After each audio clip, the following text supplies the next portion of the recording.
First thing I want to say, and is important, is there were two revolutions in Russia. We know from this morning there was the February Revolution, which cleared the world of Tsar and Tsardom and the Tsarist autocracy. And the other revolution was these people. The other revolution was the Revolution of October, the Revolution of the Workers.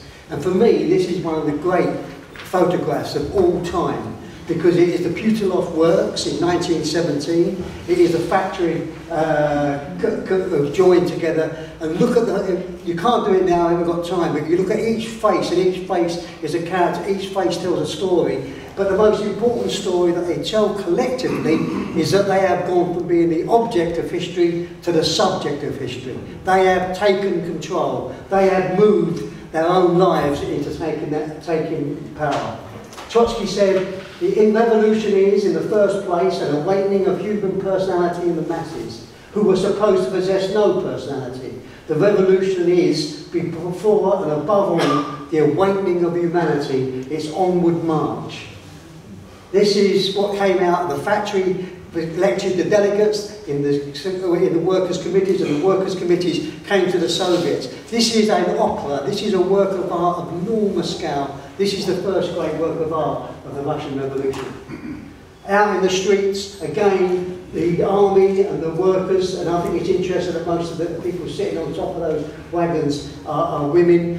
This is a picture that could have come out of Lisbon in 1974. It's a picture that was repeated in 2011 in Egypt. When the response, though, I think it's important, a few words.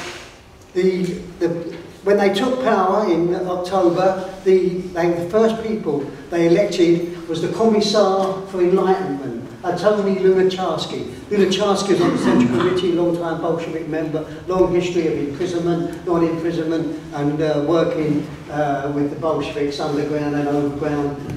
He knew there was problems, because a major response to the intellectuals, they either run away if they were rich and left the country, or they boycotted. Education collapsed, the colleges collapsed, and by and large the intelligentsia went. Lunacharsky put out a notice in 1918 saying that we need to reconstruct the education, we need to reconstruct schools, I need people to come and talk to me about the way forward, how do we do it. 6 people responded. The first one was what Cathy talked about, was Alexander Bloch, the symbolist poet who wrote the 12, strange poem, worth reading. Meyerhold, who was the avant-garde theatre director, who was beaten to death by Stalinist thugs later in life, along with his wife. The other one was Alexander Benoit, who looks a bit bohemian, and he was a novelist and a writer. The other one was the wonderful Louisa Eisner, who was a journalist, a member of the Central Committee, and a member of the Bolshevik Party. And Nathan Altman, who I'll talk about more. Nathan Altman, again died in the Gulag, was one of the great revolutionary artists of the period. And the person pulling all this together really was Mayakovsky. These were the only 6 people who responded to Lunacharsky's call for help from the intellectuals. And these are all members of the avant-garde in terms of the art world. These are all that come up against the Tsarist regime. These were people who were interested in futurism, Cubism, that had developed the ideas of modernity that were coming out of Europe. And these, if you like, were not been assimilated into the Tsarist bureaucracy and the academy, so therefore still stood outside. For them, the revolution was paramount. This is a man called, a self-portrait of a man called El Lissitzky. El Lissitzky, I've got a great quote from here somewhere, which I'll find. Yes. This is El Lissitzky. It's a quote that when the bullets were still whistling through the streets of Moscow, he hurried to the Committee of Art, set up by the soldiers' deputies, to obtain orders necessary for undertaking effective propaganda work. And this was very much true of all those. I mean, Cathy says something about Mayakovsky the posters. I'll come back to that. I want to read a little bit of a poem. This is Mayakovsky, and in 1918 he put out an order to all the artists of what they should do. He said, drag pianos out onto the streets, drums with boat hooks from windows hang, hammer, pianos, bang on the bellowing drum, let the crashes, let there be thunder, slam, bang, crash. It's no fun to toil in factories, your face in coke soot smearing, and then after work at another's luxury to blink with eyeballs blearing. Enough of halfpenny truths, old trash from your hearts erase. Streets for paintbrushes we'll use, our palettes squares with our wide open space. Revolution's day have yet to be sung by the 1,000-year book of time. Into the streets the crowds among, futurists, drummers, masters of rhyme. This is a drawing by Nathan Altman of the idea of the plans for the May Day 1918. This is only 3 or 4 or 5 months after the revolution. This was his drawn plan that what they would decorate the Red Square, or the square in front of the Winter Palace in Petrograd, and this is what his drawings were, and this is what they become. Up here you can see these would have all been primary colours, the banners, the flags, everybody. If you look closely, all the kids are in fancy dress. They're all dressed up. This little boy has got a beard on. I mean, everybody's working in the festivity and the celebration of the May Day Revolution. This is another picture from a different angle. The cities, and they took Mayakovsky seriously. They decorated the cities. This is abstract. Constructivist work, but it was also, these are Alexandra Osmerkin. These are 2 panels. This one here is a paper hanger, and this one here is a carpenter, and these were hung outside the theatre in Petrograd. It's difficult to see the colour here, but these are the kind of colours that they were being painted and put onto the walls. This is the Master of the Earth, and this is a sketch that was turned into a panel that was hung outside the former Duma building in Moscow. That's like the town hall in Moscow. So these huge panels swung down from the roof to the ground and were mounted everywhere around the city in celebration of 1918. This is a wonderful sketch by Ivan Punin. This is again, this was turned into a panel that would hang from a building. So this is called Armed Workers in a Motor Car, and this is the actual thing in 1917 below it. This is a poster by Kaczynski. The dead of the Paris Commune have risen again under the banner of the Soviets. And these posters, these illustrations were coming out in the first instances of the revolution because as propaganda. As Cathy said, that the illiteracy and the backwardness is that the visual image became the way of arguing for the position of the Bolsheviks, how to go forward, how to take the revolution forward, how to end the war, how to stop, how to spread the revolution, how to stop people undermining it in the cities, etc. So these posters become very important, but also they become, again, that reflection back. You remember John this morning saying that the party is the memory of the class. Well, this was the memory of the Paris Commune. I'll come in a second or two, if I've got time, about the Lenin's monuments, propaganda monuments. This is a couple by Mayakovsky, when he said that he wrote something like 5,000 of roster posters, captions, and he drew round about 3,000 drawings. This was during the year 1919 and the defence of Petrograd. There's a fantastic novel by Victor Serge called The Conquered City, where they show in that the whites are coming across from Finland, across the Straits of Finland, because it's all frozen, and they're coming to Petrograd. The armies of reaction are coming across the ice. And when people woke up that morning and the threat was there, the whole of the city was covered with Mayakovsky's roster posters saying to arms, defend the revolution and go out. There's a fantastic description by Serge, whereas all the workers and everybody in the city rose and moved to meet the white on the ice to defend Petrograd. Wonderful novel. This is a typical kind of roster poster. This is explaining the importance of electricity and the world revolution. This is by a man called Klutis, Lenin said at one time that the revolution is Soviets plus electricity. This is Cruci's poster for that poster, for that call. My goodness, that's a weird amount of time we've got to go through.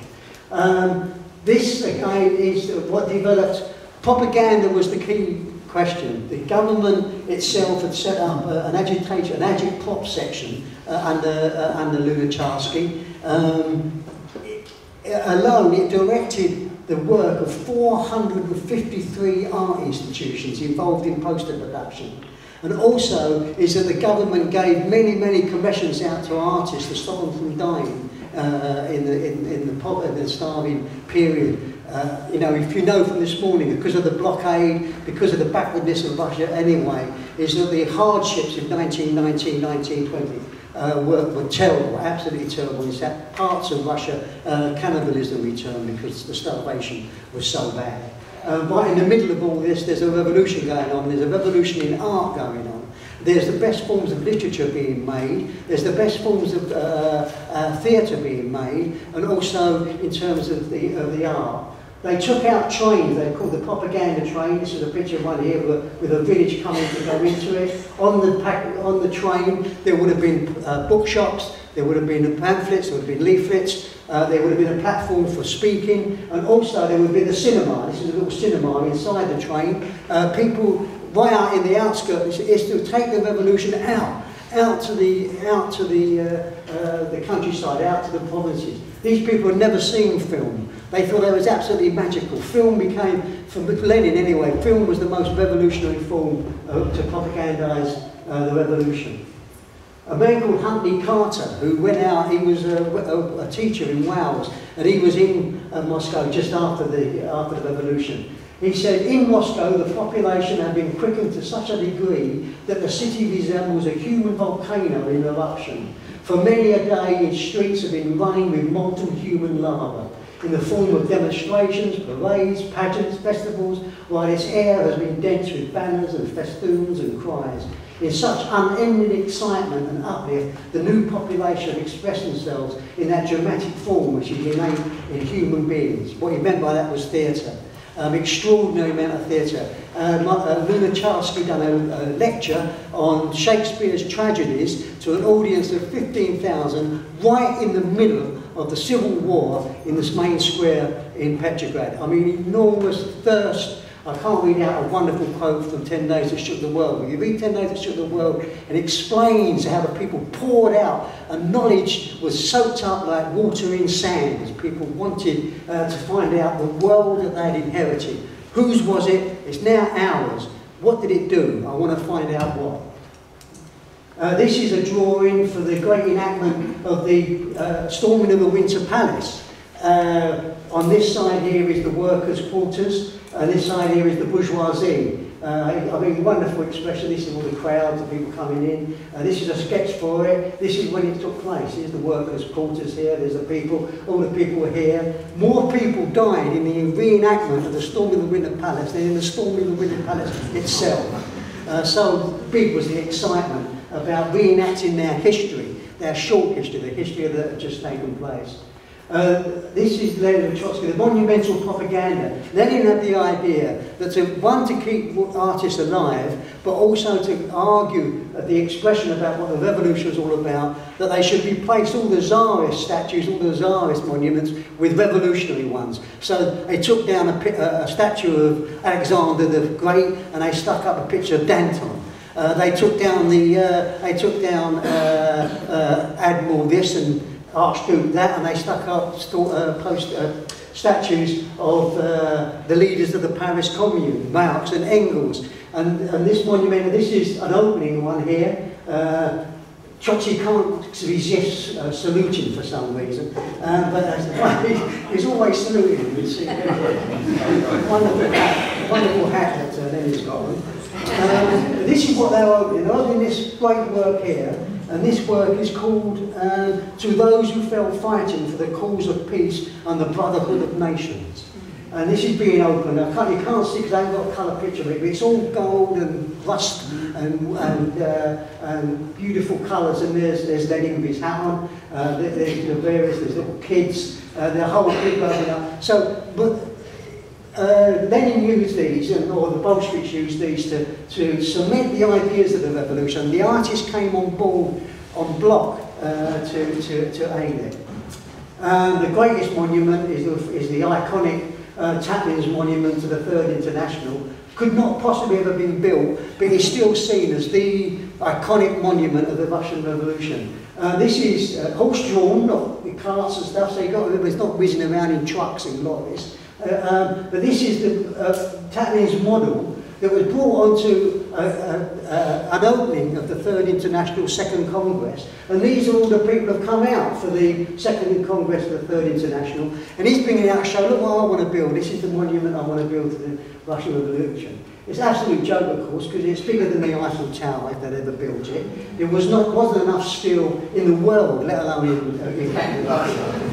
And each of these floors revolved in different ways. That was the idea. And then the executive would meet on this floor, the delegates would be on this floor, the CC would be up there, the editor would probably be on that end of that place somewhere. So the idea was that this would be, but this shows you the kind of vision and the imagination and the power that the revolution brought to bear on the arts. This is the great, another icon. This is Elazitsky again, beating the red with a white to a red wedge. But it's also a study in tactics. I mean, this is the White Army. They're all there in a big, all in a solid place. And this is the red armies coming in a wedge to smash into it here. But these are all tarries. So there's all little red detachments, hot on horse, on foot, harrying and arguing and pushing. So it's not only an abstract graphic representation that's become iconic of the Russian Revolution, it actually is Elazitsky giving a little bit of a lesson in strategy and tactics of the revolution. I'll have to finish because I've been told to sum up. There's so much more to do, but I can't. But Leon Trotsky said, while the dictatorship of the proletariat has a seething mass basis and a prospect of world revolution, it had no fear of experiment, searchings, the struggle for schools, for it understood that only in this way could a new cultural epoch be prepared. The popular masses were still quivering in every fibre, and were thinking aloud for the first time in 1,000 years. All the best youthful forces of art were touched to the quick. During those first years, rich in hope and daring, there were created not only the most complete models of socialist legislation, but also the best productions of revolutionary literature. This is my favourite. This is Ilya Chaznik, Cosmos, 1925. This is the Red Planet. This is what they was all aiming for. It is still, I think, the greatest abstract art, piece of revolutionary art. But nevertheless, just to sum up and finish, is that the revolution, for all kinds of reasons, the isolation, the backwardness, the crushing by the armies coming to squeeze it, the death of the best elements of the revolution in the Civil War, the return of hunger, the inability for the revolution under its isolation to feed the cities, all kinds of things happen to make it disintegrate. The whole fucking idea that comes from the bourgeoisie and the press and everything, that somehow or another it was all a coup and they had to do with people, turned what was an heroic struggle to change the world into a farce and a joke. So we have to remember this, we have to look at the art, we have to remember that unleashed the human imagination is absolutely in the 68 revolution, upsurges in Paris, there was a slogan that was put on the walls and it said, be a realist, demand the impossible, all power to the imagination.